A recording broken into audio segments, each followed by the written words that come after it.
নমস্কার, জয় শ্রী গণেশ। স্বাগতম আপনাদের প্রত্যেককে। আলোচনা করব কন্যা রাশির জাতক জাতিকাদের নিয়ে এবং দশমে বৃহস্পতি আপনাদের। আমি আগে আলোচনা করেছি দশমে জুপিটার 11ই মার্চ থেকে ডিরেক্ট হচ্ছে, মানে বক্র থেকে মার্গী গতিতে ফিরছে। তাতে কি হবে? সব পাল্টে যাবে। কিন্তু এই বৃহস্পতির তিনটি দৃষ্টি, পঞ্চম, নবম এবং সমসপ্তম, প্রত্যেকটা দৃষ্টির অর্থ আলাদা, প্রত্যেকটা দৃষ্টির মানে আলাদা, প্রত্যেকটা দৃষ্টির প্রভাব আলাদা। একটা কথা খুব ভালো করে বুঝতে হবে, নবম দৃষ্টি জীবনচক্রকে সুগঠিত করতে সহযোগিতা করে। আজকে নবম থেকে আমরা কি দেখি? স্পিরিচুয়ালিটি দেখি। নবম থেকে আমরা আমাদের ভাগ্য দেখি। ডেস্টিনি রিপ্রেজেন্ট করে 9th হাউস। কালপুরুষের রাশি চক্রের মাথায় রাখবেন, নবম ভাব হচ্ছে ভাগ্যস্থান। ইভেন নবম হচ্ছে আমাদের ডিএনএ। তাই তো যখন আমরা হরোস্কোপ দেখছি, আমরা লগ্নের সাথে 9th কতটা ম্যাচ করেছে একটু দেখে নিই। কেন দেখে নিই? যে হরোস্কোপটা ঠিক আছে কিনা। তাই বার্থ টাইম রেকটিফিকেশন যারা করেন, দেয়ার আর সেভারাল মেথডস অ্যাভেলেবল, কিন্তু লগ্নের সাথে 9th ম্যাচ করাতেই হবে। তাহলে একটা প্রাথমিক ধারণা পাওয়া যাবে। মূল প্রসঙ্গে আসি। কি প্রসঙ্গ? আজকে কন্যা রাশির ষষ্ঠে মঙ্গল বুধ, এবং এখানে মঙ্গল কিন্তু বিপরীত রাজ্যকারী গ্রহ। কেন? অষ্টমপতি ষষ্ঠে বিপরীত রাজ্য ক্রিয়েট করবে। এই মঙ্গল বুধের উপরে বৃহস্পতির অমৃত দৃষ্টি। বৃহস্পতির নবম দৃষ্টিটা সত্যিই অমৃত দৃষ্টি। অনেক জটিলতা, অনেক যন্ত্রণা, অনেক জ্বালা থেকে বৃহস্পতি কিন্তু রিকভারি দিতে সক্ষম। বৃহস্পতি রিকভারি দিতে পারেন, সেই ক্ষমতা তার আছে। এখন প্রশ্ন হলো, বৃহস্পতি দৃষ্টিতে মঙ্গল বুধের অবস্থানের প্রভাবে আমাদের জীবনচক্রে নানা পরিবর্তন কিন্তু ঘটতে পারে। আজকে কন্যা রাশির ষষ্ঠে মঙ্গল বুধ, পরিবর্তন 100% হবে। কি ধরনের পরিবর্তন হতে পারে? ভেরি ফার্স্ট আমি আপনাদের বলি, সবার প্রথম যে পরিবর্তনটা আপনি লক্ষ্য করতে পারবেন সেটা হলো কর্মজীবন। কন্যা রাশির বহু জাতক জাতিকারা প্রফেশনাল লাইফে, তাদের কর্মজীবনে নতুন নতুন সুযোগ সুবিধাগুলো কিন্তু পেতে চলেছেন। প্রফেশনাল লাইফে নতুন সুযোগ বা নতুন সুবিধা পাওয়ার মতো সম্ভাবনা আমরা কিন্তু লক্ষ্য করতে পারবো। এটা নিয়ে কোনো রকম ডাউট নেই। তার মানে প্রফেশনাল লাইফে যারা নিজেদেরকে সেটেলড করতে চান, যারা চেঞ্জ করতে চান, আজকে যে অর্গানাইজেশনে আছেন সেখান থেকে বেরিয়ে অন্য কিছু যারা ভাবতে চান, তাদের কিন্তু সেই ভাবনা চিন্তাটাকে আমি যেমন সম্মান জানাচ্ছি, আমি এটাও প্রেডিক্ট করার চেষ্টা করছি যে সেই ভাবনা চিন্তাগুলো তাদের সুসম্পন্ন হতে পারে বা সুসম্পন্ন হবে। প্রচুর অপশন আসবে আপনার। আজকে আপনি ল রিলেটেড হয়তো কোনো প্রফেশনে আছেন, you are a lawyer or you are an advocate.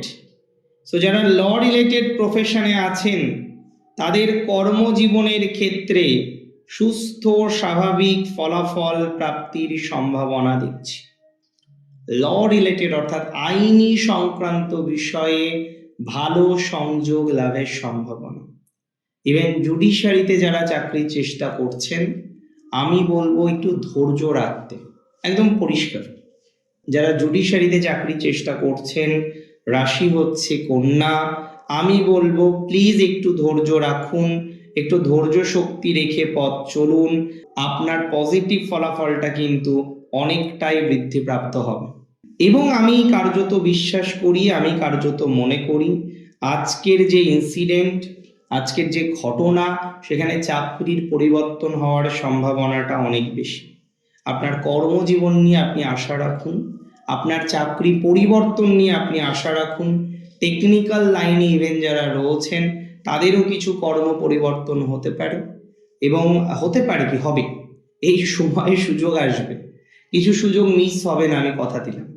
তবে যারা ব্যাংকিং সেক্টরে চাকরি ট্রাই করছেন, ব্যাংকিং সেক্টর, রেল ইত্যাদি সেক্টরে যারা কাজ করছেন, তারা যথেষ্ট ভালো ফলাফল এক্সপেক্ট করতে পারেন। ব্যাংকিং সেক্টরে, রেল সেক্টরে ইত্যাদি সেক্টরে যারা প্রফেশনটাকে কন্টিনিউ করছেন, তারা অগ্রগতি পাবেন। ব্যাংকিং সেক্টরে বিশেষ গতি প্রকৃতি দেখতে পাচ্ছি, কনফার্মেশন দিলাম। ব্যাংকিং সেক্টরে বিশেষ সুযোগ সুবিধা আসবে, কনফার্মেশন দিলাম। ইভেন যারা কারেন্টলিও ব্যাংকিং সেক্টরে জব করেন, বহু কন্যা আছেন তারা ব্যাংকিং সেক্টরে অ্যাকাউন্টসে, ফাইন্যান্স রিলেটেড বিষয়, ফাইন্যান্সিয়াল অর্গানাইজেশনগুলিতে বেশ প্রভাবের সাথে চাকরি করছেন, প্রফেশন কন্টিনিউ করছেন, তারা কিন্তু মোরাললেস পজিটিভ ভাইবস পাবেন। এতটুকু কিন্তু শিওরিটি দিতে পারি, এতটুকু কিন্তু শিওরিটি দিচ্ছি। তবে প্রবলেম কি? প্রবলেম শত্রুর সাথে অতিরিক্ত ঝামেলায় যাব না। এর আগে আমরা দেখেছিলাম 31 মার্চ থেকে কেতুর সঞ্চার মঘাতে, সেখানেও একই প্রবলেম, গুপ্ত শত্রুর সমস্যা। তাহলে গুপ্ত শত্রু থেকে আমাদেরকে সেফ থাকার চেষ্টা করতে হবে। প্রচুর গুপ্ত শত্রু আপনাদের, প্রচুর গুপ্ত শত্রুর কারণে সমস্যায় আছেন, জটিলতায় আছেন, সেই জটিলতা থেকে বেরোনোর চেষ্টা করতে হবে। এবং আমি বিশ্বাস করি, যদি গুপ্ত শত্রু জটিলতা থেকে আপনি বেরোনোর চেষ্টা করেন, কিছুটা তো সমাধান হবেই, তাই না? এই ট্রানজিটে সুযোগ আসবে। এই ট্রানজিটের মূল বক্তব্য হলো একাধিক সুযোগ প্রাপ্তির সম্ভাবনা। এই ট্রানজিটের মূল বক্তব্য হলো একাধিক সুবিধা পাওয়ার সম্ভাবনা। এই ট্রানজিটের মূল বক্তব্য হলো একাধিক অপরচুনিটিস, একাধিক গ্রোথ, এগুলো কিন্তু আপনি কনফার্মলি পাবেন। তাহলে এটা ভালো দিকে যাবে, এটা সুস্থতার দিকে যাবে, এটা স্বাভাবিক দিকে যাবে।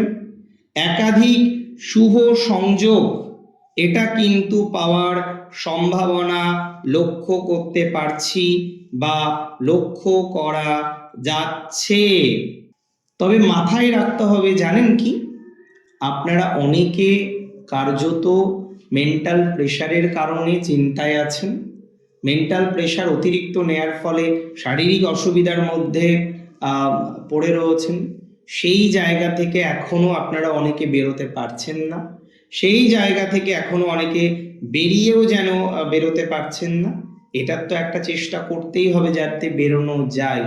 অ্যান্ড আমি বিশ্বাস করি, সময় দিলে, সুযোগ দিলে এই যন্ত্রণা থেকে, এই অশান্তি থেকে, এই অসন্তোষ থেকে আপনি বেরোতে পারবেন।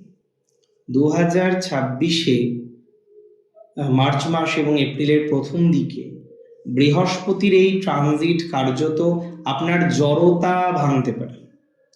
কিছু কিছু ক্ষেত্রে আপনি একটু ভয় পাচ্ছেন, কিছু কিছু ক্ষেত্রে আপনি ল্যাক অফ কনফিডেন্স ফিল করছেন। তো যারা ল্যাক অফ কনফিডেন্স ফিল করছেন, যারা বারবার ভয় পাচ্ছেন, তারা সেই ল্যাক অফ কনফিডেন্সের যন্ত্রণা থেকে বেরোতে পারবেন, ভালো একটা প্রভাব পাবেন। কনফিডেন্স অনেক ক্ষেত্রে আপনার বৃদ্ধিপ্রাপ্ত হতে পারে, বা বেটার টু সে কনফিডেন্স অনেক ক্ষেত্রে আপনার বৃদ্ধিপ্রাপ্ত হবে। কনফিডেন্স বাড়তে চলেছে, কনফিডেন্স বাড়বেই, take my surety and assurity both. Even শত্রুর ক্ষেত্রেও কিছুটা জয় আসবে।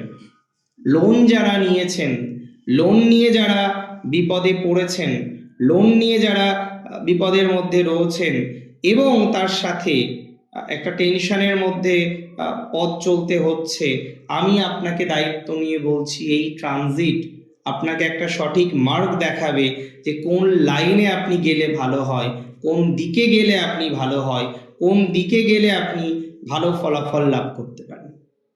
সো এত টেনশন, এত যন্ত্রণা, এত চিন্তা থাক না সব। ভাবছো তুমি, চলবে কিসে, তুমি ভাববার কে, ভাববার যিনি ভাবছেন তিনি, তুমি ভাবো তাকে। অনেক ভালো থাকুন আপনারা প্রত্যেকে, সুস্থ থাকুন, স্বাভাবিক থাকুন, সুন্দর থাকুন। জয় শ্রী গণেশ।